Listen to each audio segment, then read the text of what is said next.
Now imagine this, you're in the middle of working on a project and you are up against a deadline. Your manager expects you to keep them in the loop about it. But what if your manager wants you to tell him or her about every little detail involving that project, asking to be copied onto every email, obsessing over constant updates?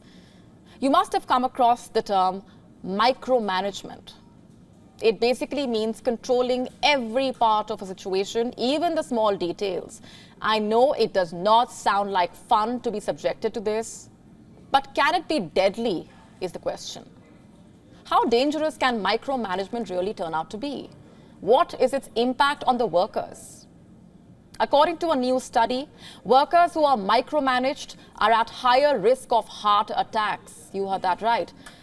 First things first, let me tell you a little bit more about micromanagement and how it works. It happens when team members are not given adequate control. They basically have to take approval for just about everything. This can be damaging for the worker's self-confidence. Managers who micromanage don't really believe in delegation of tasks. Also, the need to give updates constantly. And this could result in a trust deficit. But turns out, micromanagement could have deadlier effects.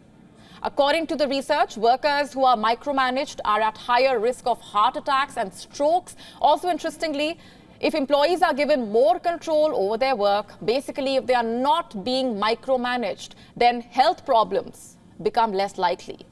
Can you believe that? That's the extent to which being micromanaged impacts the workers. Researchers from Harvard and Penn State University studied 1,500 employees. According to the co-lead author of the study illustrated how working conditions are important social determinants of health. And when stressful workplace conditions and work-family conflict were mitigated, they saw a reduction in the risk of cardiovascular disease among more vulnerable employees, without any negative impact on their productivity. Let me repeat that for you, without any negative impact on their productivity. Adding that these findings could be particularly consequential for low and middle wage workers who traditionally have less control over their schedules and job demands and are subject to greater health inequities. The co-lead author, Orfeo Buxton, saying that the intervention was designed to change the culture of the workplace over time with the intention of reducing conflict between employees' work and personal lives and ultimately improving their health.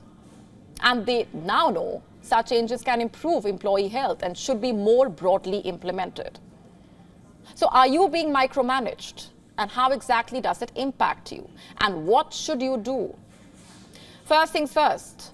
Try and have an honest conversation with your manager. Escalate the matter if necessary.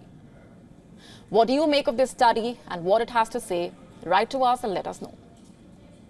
WION now available in your country. Download the app now. Get all the updates on the move.